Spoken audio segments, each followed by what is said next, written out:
People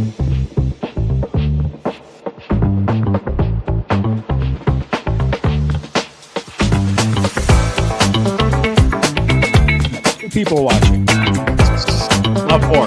Oh, we doubled our audience that quick. This on my face.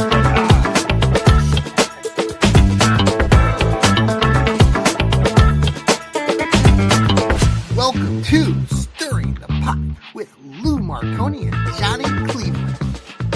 Part of the Fanatical L's Network, Fans First. Join us now. Hey, good evening. Good evening, Lou. Good evening. It's a Monday and it's cold. It feels like February when it's actually April. How warm is it up there in Cleveland? It was 30 degrees and snowing. Nice. And snow? It was snowing. Oh yeah, it was snowing. I live in the snow belt. I live. Yes. I live in So Geauga is there snow County. like on the ground? Yep. Yeah, Man. not on the roads, but it was like if there's grass and everything. Yeah, and if your car's been in the parking lot, you could just it'll melt off in a minute, but it's not a big deal. Right. Nothing major. Like Welcome maybe to April in Ohio. yeah. Then tomorrow there's the home opener. Yes. And it could be record cold. I think the coldest was 2007. Okay. It was 2007. I think it was against the Mariners. Okay. And if I'm not mistaken, it was like 34 degrees. And the forecast is about that tomorw. Okay. When did it snow? Was that the day that it snowed a lot? Yeah. That Paul was it? That wasn't Shuey. It was Paul Bird. Was one pitch away, one strike away from a perfect game, an official game. Yeah. Yeah. And then they called it? They called it before that final pitch. Yeah. Gosh. Yeah. He would have had a perfect I do game. vaguely remember that. Yeah. Before I forget, happy birthday to my son, Alec. Oh, happy birthday, Alec. And also to my Kara, my daughter's boyfriend, Reggie. They both have the same birthday today. So happy birthday to both of them.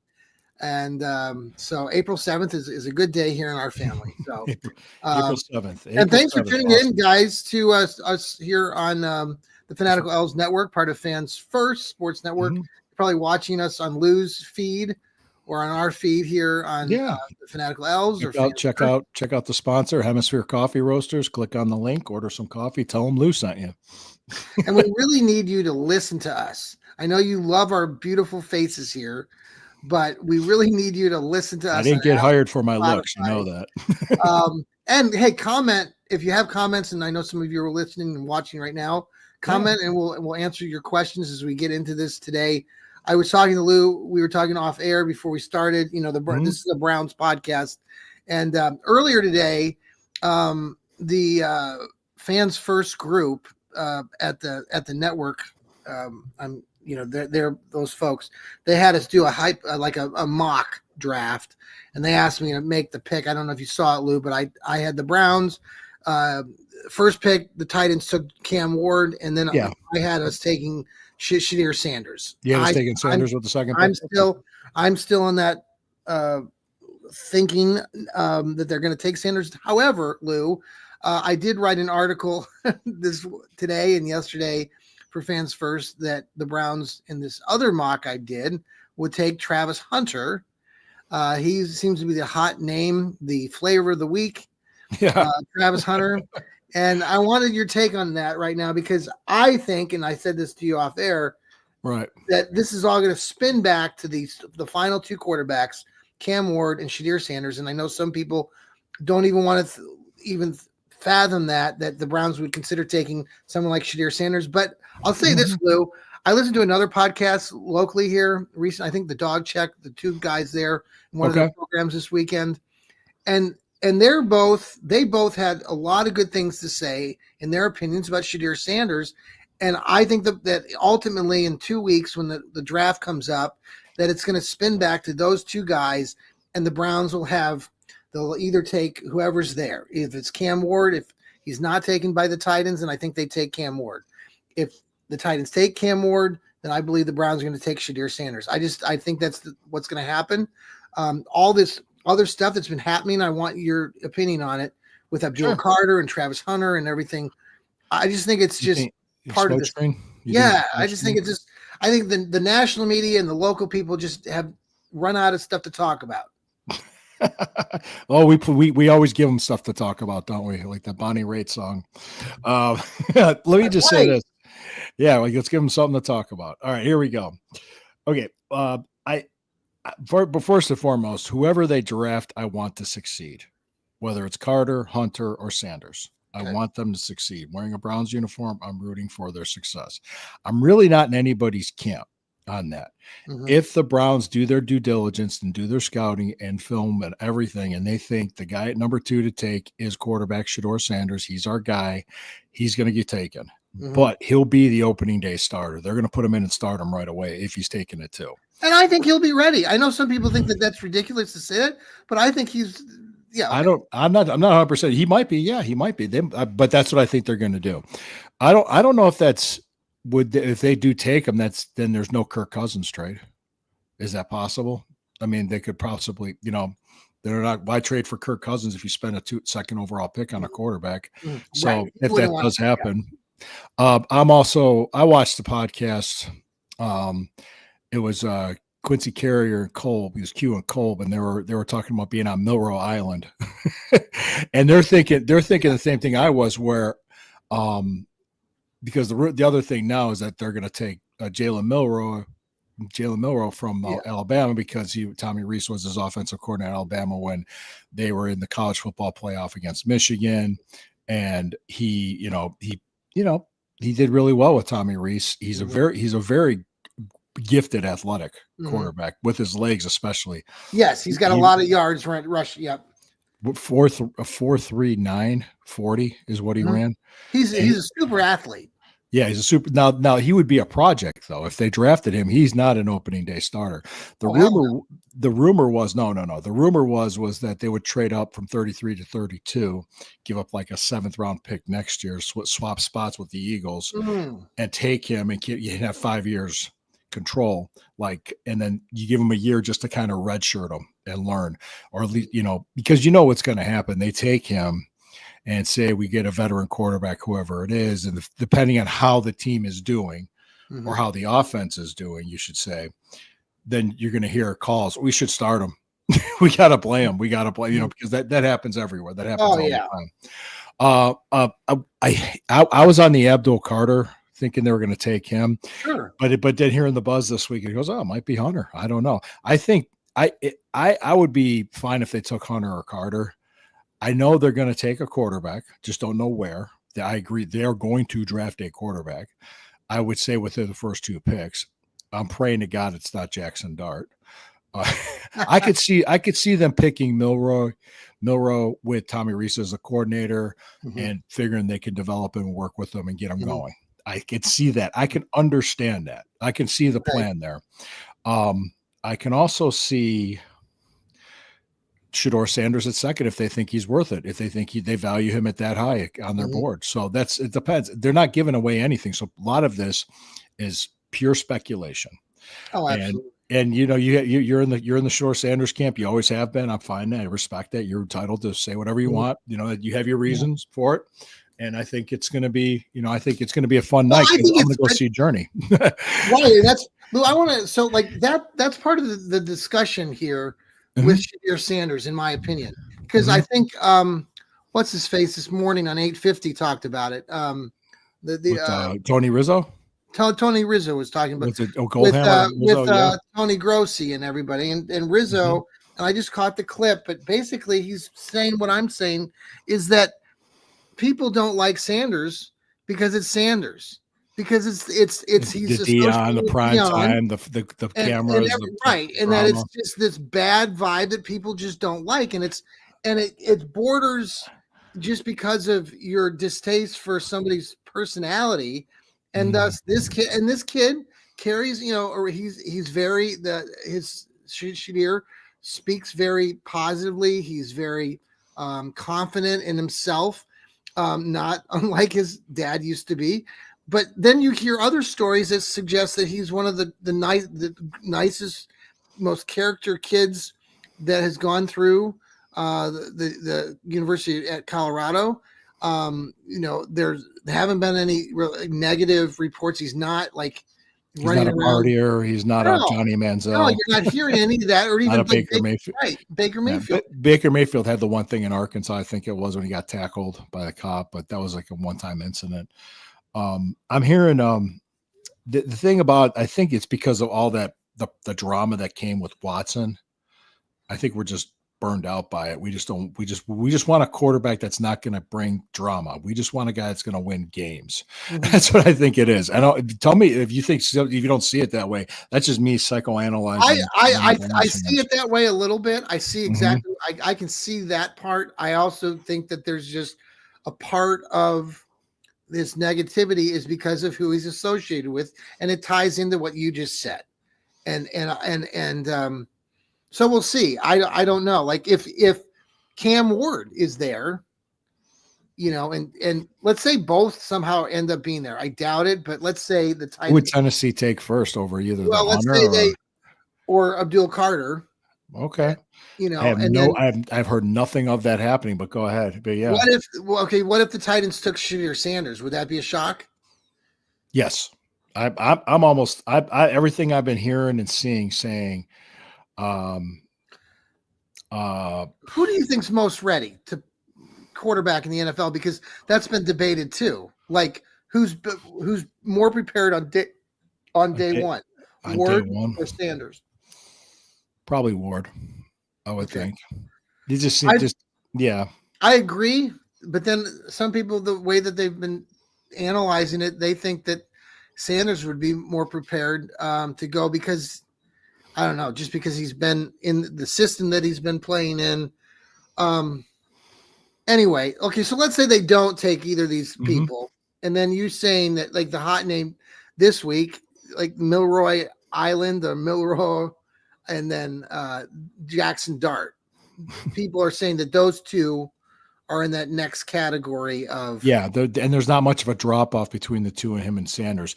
There's even rumors of Sanders drops. Say like we take either Carter or Hunter and Sanders drops, we could trade up. Mm-hmm. But I've seen that, yeah. I've heard of that too. So a lot could happen. So the fact that they said that Milroy has been invited to the draft, I saw that today. He has been? Yes. That he could go. I mean, all right. The thing is, there was rumors I was hearing because it's somebody. I saw a podcast that was interesting comparing Pittsburgh and Cleveland, their situations with quarterbacks. It's very similar. That because they only have Mason Rudolph, and we have Kenny Pickett, and Pickett's better than Rudolph. Just, he is right. He's younger too. But they don't see both teams opening day starters being Kenny Pickett and Mason Rudolph. No, I just don't see that. And they said the Steelers and Browns are probably going to draft the quarterback early, and they're going to bring in a veteran. That's probably what the plan is. And the rumor was Aaron Rodgers going to Pittsburgh. And I'm like scratching my head, like it depends. That is stalled. It looked like that was going to happen a week and a half ago, and then it's sort of tempered.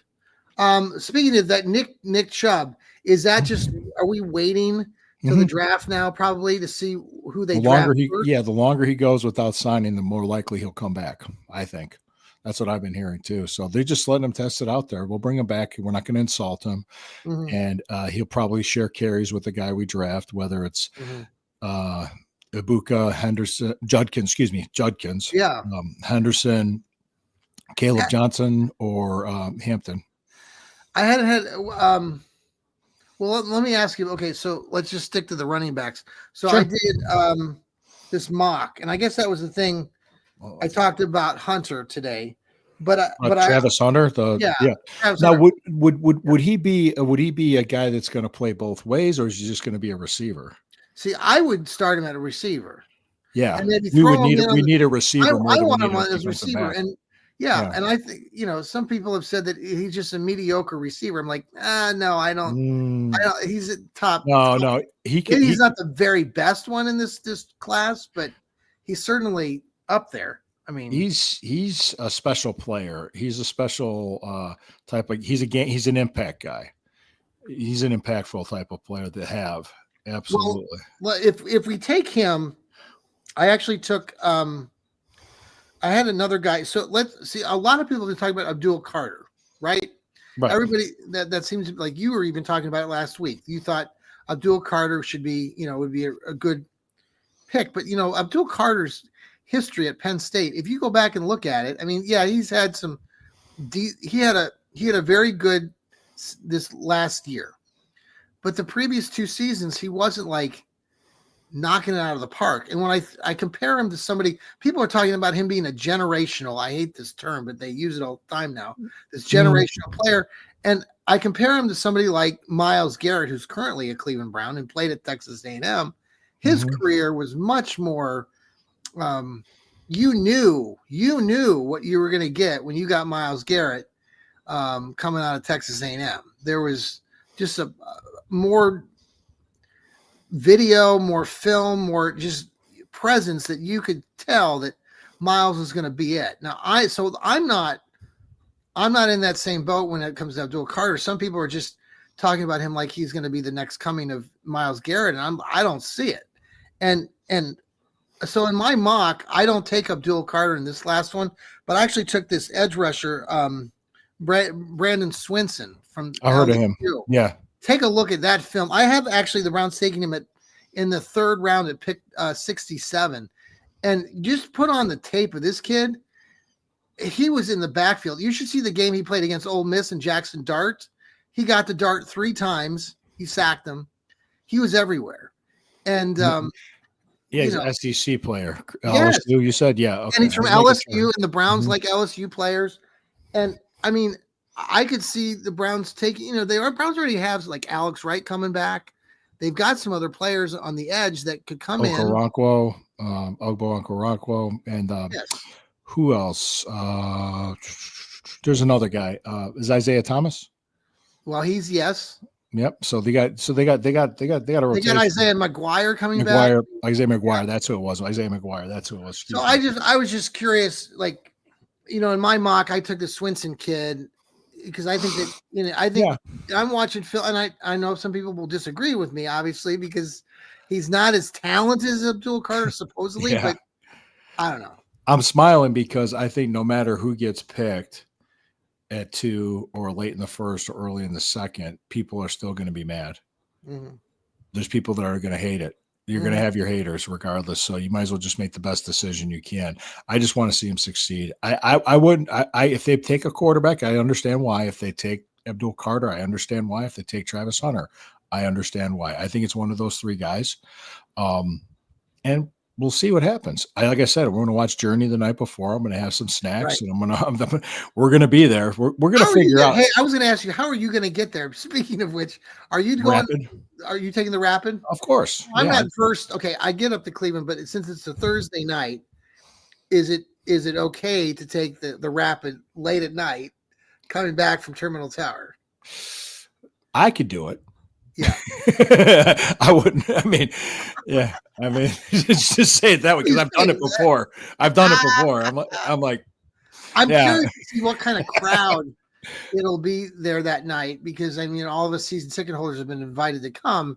Yeah. I'm expecting probably there'll be 40,000 people maybe. Thursday morning I get the link, and Thursday at 3 is when I click on the link to claim the tickets for me. I think Sherry told me her time was different. I think her time is like Wednesday because they stay. I think mine is Wednesday. Yeah, I think at 9 o'clock maybe. And Ethan's going to be there too. Ethan's coming up. Oh, he is. Yeah, Ethan's taking Harvey's ticket. Yeah, Harvey can't go. Yeah, I'm happy to go. Oh, that's great. Well, I would drive downtown. I normally, because we did like Saturday, my daughter for her cheerleading, they had an event at the Rocket Arena for the Cavs. And what it was like the Healthy Kids YMCA type of thing. And she got the cheerlead down there, and the Cavs cheerleaders were there, and some Cavs mascots. And it was nice. I mean, it was fun. It was everything. But I parked downtown for that because we had free parking in a parking garage. And I was like, right. It was a Saturday morning. We got to be there by like 11:30. And Okay. it was a Saturday morning. It was like no traffic. It was easy. Right. It was no problem. So for that, I'll drive.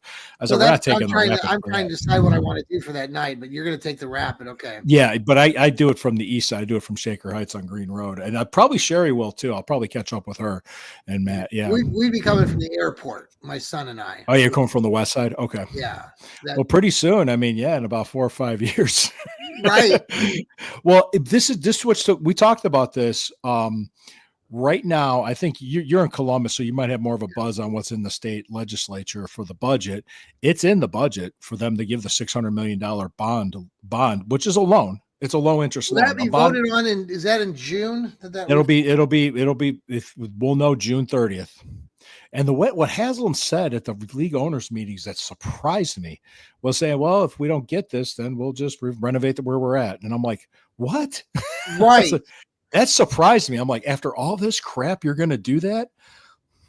Yes. You couldn't come up with another 600 million from somewhere else that, you couldn't do it. Which that tells me I'm 85% certain it's going to pass through. It's going to. Oh, for sure. There's the proposal for Voinovich, not Voinovich, DeWines. Excuse me, Voinovich. Boy, I went back 30 years. DeWines, yes. Proposal for the increase, the doubling of the sports betting tax. That's not in it. So, but that was. Okay. I just said I'm pretty positive this is going to happen. It's I'm very optimistic it's going to, and even despite all the posturing and the politicians being politicians, right? I think it has to. I mean, I just think it has.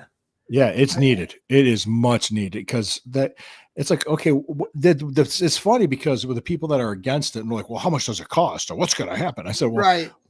Okay, let's take a step back. What we're at now, who's paying for where we're at now? Mm-hmm. It's taxpayers, all of it. Mm-hmm. That's all taxpayer money. Mm-hmm. And the place is falling apart. It's on a 93-year-old foundation. It's used 15 times a year. Mm-hmm. And this other place, you could have more dates, brand new state-of-the-art facility. Yep. And you're going to have more events, more dates, and actually more job opportunities for people. Mm-hmm. You care about the little guy. You care about opportunity to do things. So there's so much more that can be done for this city with the new place like that. And 2/3 of it is like, it's not the way they make it sound, and they're just posturing. That's all it is. That's the best way to put it. It's political posturing. So let them get their sound bites on the news. Yeah. So much posturing with everything. We talked about in this draft. Yeah. Go ahead. We want to keep going with the draft. Yeah, we can. No, I think I think everyone has reached this point where they're just, it's beyond like the point of like, because people are just speculating. It's constant speculation. And the truth is we don't know exactly what's going to happen. With the draft, we could all be surprised. And I watched Draft Day was on, it's on Netflix. If anybody wants to watch it, I started watching it again last night with Kevin Costner. Kind of got me Jennifer Garner. Got me in the mood. Dennis Leary was the head coach of the Browns. That's right. So, by the way, the other real good movie with Kevin Costner is The League for Love of the Game, the baseball movie. Wonderful film where he throws the perfect game for the Detroit Lions, and it's like his last game, or the Detroit Tigers baseball team. So speaking of baseball, boy, are you concerned at all with the Guardians this point in the season? Someone was saying that they hadn't. Last year they had never been under 500, and now they're like 4-6 or 3-7 or something. So look, yeah, that's it. Push the panic button. Only 159 more games to go. Yeah, I know. Yeah, it's like lighten up, Francis. We're fine. No, I don't even. I'm not covering the Guardians. I identify as a Cleveland Indians fan. So, so I tell people that they get mad. I'm like, yes. I said, no, stop it. Yes. I said, I told Elon Musk to buy the team and change the name back to Indians. So I'm not. You're not worried. No, I'm not even worried about the Cavs. Well, let's talk about that because I know our buddy Ethan Greenberg is about ready to have a conniption. Yeah, he's very, very concerned. He always is. You said we beat Ethan, Chicago if you're watching tomorrow night. With tomorrow night Chicago, right? Well, except the thing is now is that Donovan Mitchell is not going to be playing because he's of the rolled ankle, and that's That's fine. And they got a 4-game lead over the Celtics with 4 games to go. play. The Celtics lose a game, we win a game. Yeah. That's it. One of those two things. Or if we win a game, then that's true. Either we win a game or the Celtics lose a game. Right. Is that right? If we win one, they could lock it. Well, now how does that? Wait a second. So if we win one, then that's locked.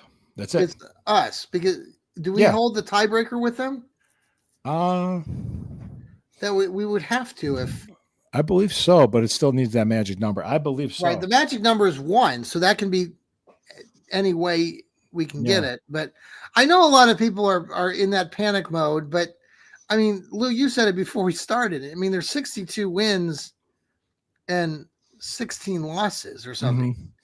And I know we've had a few more losses recently, and I know their style of play hasn't been exactly. It's gotten a little sloppy. I will admit to that. Sure. And then stuff needs to be cleaned. Season. Yeah. Go ahead. No, do you think it's just because? I think it's personally because it's a long season and they're ready to get to the playoffs. I think that too, and I also think that I think that you're gonna hear the argument once they do clinch, like rest versus rust. And like Donovan Mitchell needs rest because he's rolled his ankle. He needs to heal. Mm-hmm. So there's going to be guys that need to rest, and they just need to be ready. I think the key to it is when you have an inferior opponent in a playoff series, don't go 7 games. Beat them in 5. Yeah, the other part that I was going to ask you, and this is more specific, like to the game, but it seems like some of the rotations or some of the players that he's been rolling with, Kenny Atkinson, it's been interesting because like Hunter the DeAndre Hunter kid, his minutes I thought he'd be playing more. Like last night's game, he had like 20 minutes, 22 minutes. He scored some buckets. Ty Jerome came in and supplied a lot of good punch and stuff. He had been out for a while. I'm not a big Ty Jerome fan, even though he scored 20. I know some people will say, well, he scored 20 points and everything. I don't have a lot of confidence in the kid. I just think that he's plays the game too loosey-goosey and can hurt us. But I guess my concern with the Cavs rotation right now is it seems like there's too many players and Atkinson is trying to figure out what that rotation might look like when you get to the postseason. I'm thinking do you think he's tinkering is what he's doing? Is that be the good word to use? Yeah, he's giving people it's the times and it's weird. My man Dean Wade, he gave him 3 minutes yesterday, and I know Dean's been sick and maybe but traditionally when Dean plays, that's the first game that I can think of that Atkinson only gave him 3 minutes. If he put him in, usually he's giving him 15 to 20 minutes. So I don't like I like Max Strus, but I don't think he's the best defender. There was a play also in the game last night where Ty Jerome,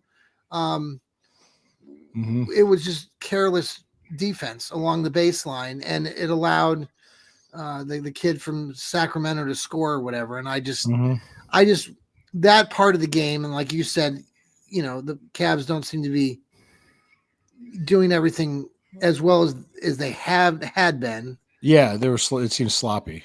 Is that a good way to do it? Sloppy. Yeah, and Ethan, our colleague, is really concerned about that. Yeah, he can be concerned all he wants. I understand. I understand that. There's also too. There was supposed to be like the technical foul got overturned by the league office. Oh, did it? Yeah, I saw that on X. And did they ever like review that layup that shouldn't have been? Oh, that was terrible. And everybody was like, everyone's like, look, I mean, And then they overturned Donovan Mitchell's because foot. He stepped out of bounds. Yeah. And I'm like, all right. As soon as that happened, I'm like, all right, rigged. Stupid. Yeah. So it was just. Well, the thing is, the Cavs have got to get by the Boston Celtics. Well, they got to get to them first. Right. So, I mean, what you got to focus on where you're at now. Don't worry about the future. Well, on the hot teams, like, you've got the Detroit Pistons who are playing really well with JB Bickerstaff. They're doing well. Yeah. I mean, Orlando Magic could be, is that who the Cavs would potentially play? Orlando? I'd have to look. It depends on how the play-in tournament goes. Okay. I think that's how that determines. But I think right now, so nobody's commenting, which is fine. I don't mind. Let's see. Tomorrow night at 7, they play the Bulls. Yeah, okay. Let's see. NBA. Let me look at the standings, playoffs. I think Boston and Cleveland. It looks like Atlanta.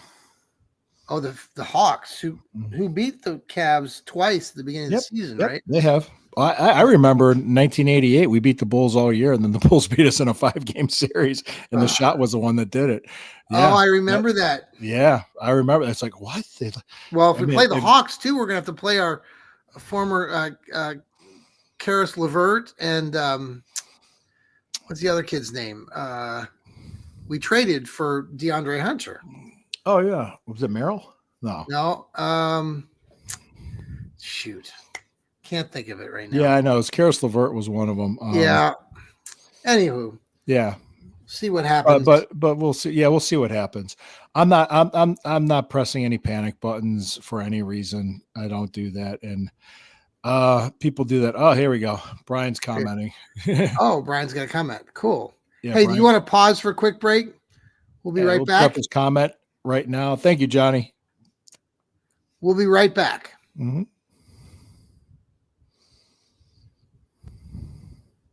And we're back here on Stirring the Pot. Thank you, Brian, for the comment. Thank you, Johnny, for giving us the break. Thank you for the sponsors. We love it.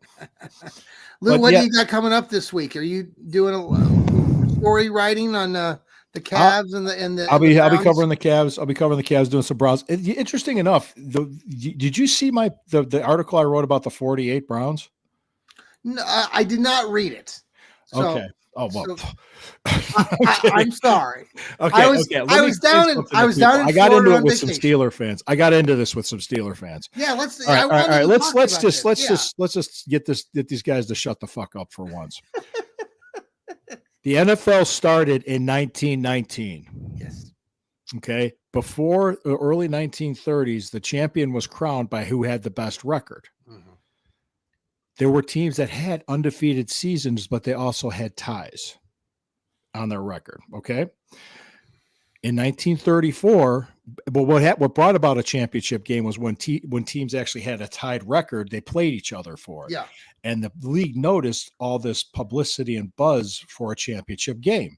So like, we should go to a playoff system. So they started doing that. They started having a championship game. So the next thing, 1934, the Chicago Bears went undefeated into the NFL championship game. And if I'm not mistaken, they lost to the Giants. Okay. In 1942, the Bears did it again and lost to the Redskins. So that's 2 times. In NFL, the All-American Football Conference existed from 1946 through the 1949 season. Mm-hmm. 3 teams from that league merged with the NFL. Mm-hmm. The Baltimore Colts, the San Francisco 49ers, and the Cleveland Browns. The Cleveland Browns won 4 championships,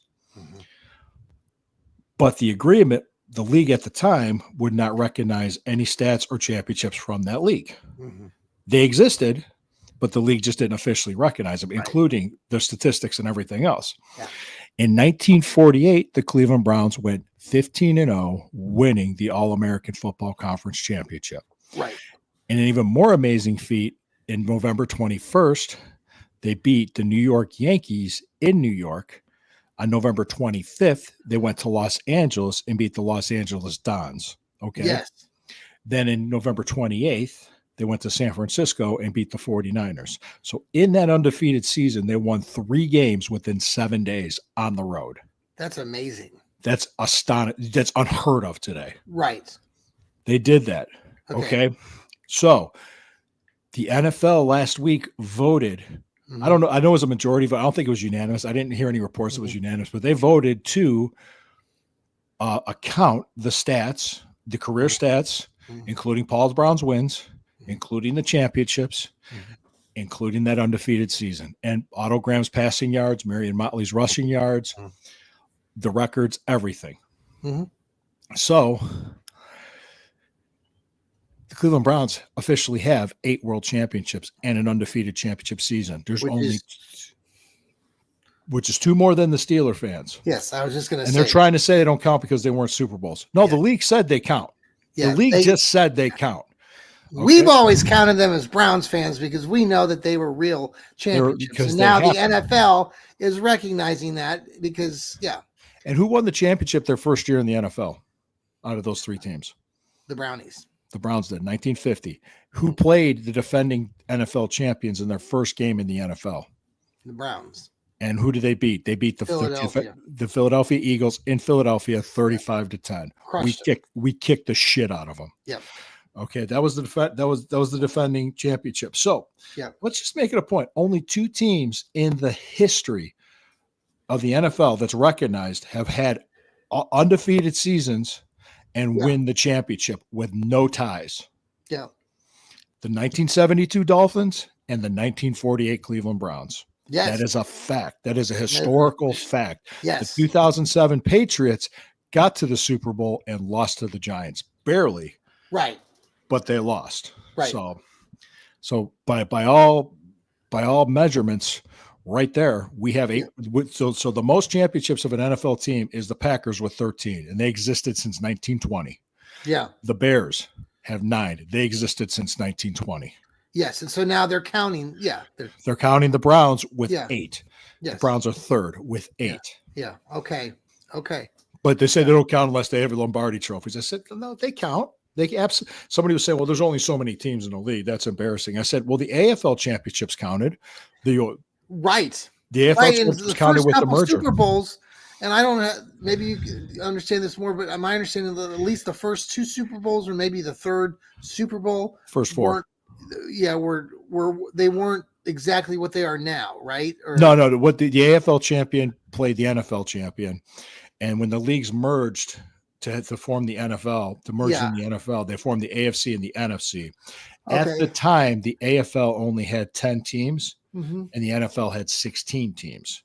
So when they did that to form the conferences, Art Modell pulled off a move to have 3 teams move from the NFL to the AFC, which was the Browns, the Steelers, and the Colts.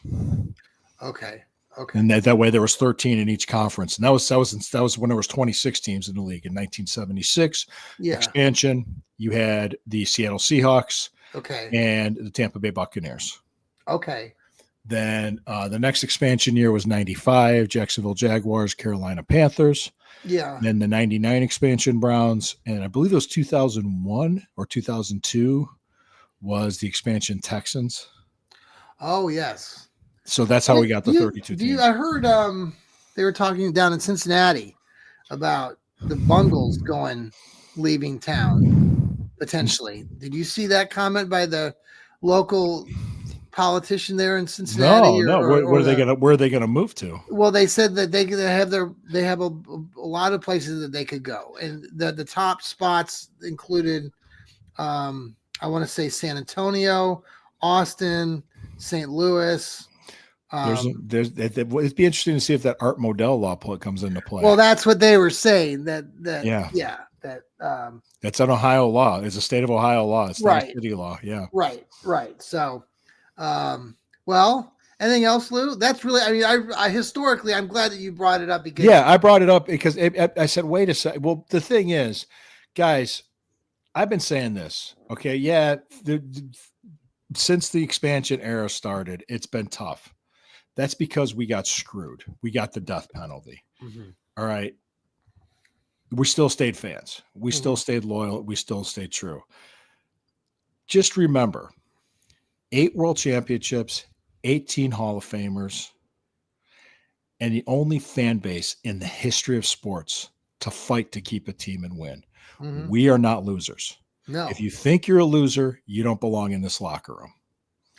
Don't stop believing. Journey, man. Yeah. I'm just saying, no, if you believe it, then you are. So, well, listen, on the night, Thursday night, all of us are going to have to communicate that evening. Yeah, we'll figure it out. We can figure that out. I think Steve probably going live with Sam? I'm trying to figure out what we're going to do with that part, but we thought we could at least maybe bring some of us who are up at the stadium. We can hop on our phone and one. I'll have my phone in my ear. I've done it before. I think I figured out what the audio issue was. So for me, my auditory, my hearing. But yeah, but seriously, guys, you don't listen to the national media because their heads are up their ass. Yes. They don't know their ass from a hole. Unfortunately, a lot of some of the local media is they're the same thing. Yeah, because like think about when Jimmy Haslam called that a big swing and a miss with Watson. We were talking about that. You know what? He was being honest, and he said he took accountability for it. He said it was his decision, but it technically, yeah, it was everybody that signed on and was on board with it. Yeah. But he says it buck stops with me. He basically said him and his wife, but he blamed his wife too, which is really smart. But he took accountability. He said they tried. They took a big swing and it was a big miss. Yeah. Guess what? That's true. Mm-hmm. He said it was 100%. No, I think it's exactly what we needed. I mean, that's what we've been waiting for somebody to admit to, and he came out and said. And everybody flips out, and then we're like, "Why? Why are you flipping out? It's true." I mean, right. He absolutely he wrote the check for the guy, and he said it came to him, and I think it was more of his decision than it was Barry and Stefanski's. And they're like, "All right, well, you're making us, you're the boss, so they're going to go with it." Mm-hmm. So of course, what I'm interested in seeing, whoever they draft at quarterback, I'm interested in seeing this group draft a guy and develop him and see how it turns out. That would be nice because they haven't done that since they've been here. So whoever it might be. Well, maybe they take 2 quarterbacks. I don't know. They might. Do you think like a Dylan Gabriel? Well, let's say that they took a Sanders and then they took a Dylan Gabriel, right, from Oregon, or they took a Kyle McCord from Syracuse. Okay. I don't know. I'm just I mean, we'd have 3 or 4 more people think that they would take 2 running backs, which there's a plethora of running backs. The kid that I had in my mock, I took Devin Neal from Kansas, the Jayhawk. Mm-hmm. That kid, if you look back, I mean, he's just solid, and he would run well in that kind of open zone scheme that the Browns run. Right. So, right. So guys, yeah, I mean, just that's the reason why, because the reaction that the boss Haslam got is the reason why you don't hear a lot from Stefanski and Barry, because if they give them anything, they freak out. They just. Well, it surprises me sometimes, Lou, and you and I talk about this, but like the local media, like Tony Grossi, Mary Kay Cabot, I feel like they're losing it, like they're losing their marbles sometimes. Some of the stuff that they're talking about these days is just ridiculous. I used to listen to these guys, 10 years ago, and I feel like they don't have any more information than any of us do. Like it's a crapshoot almost. Yeah, they do. But hey, man, we appreciate it. We'll be back in 2 weeks. Yes, 2 weeks. The Monday before the draft. The Monday before the draft. Yeah, we'll do it the Monday. We'll see what the flavor of the week is that week. Yeah. Yeah, we'll be there. We'll be here. We'll Go be Browns. here. We'll keep playing. Go Browns. Thank you.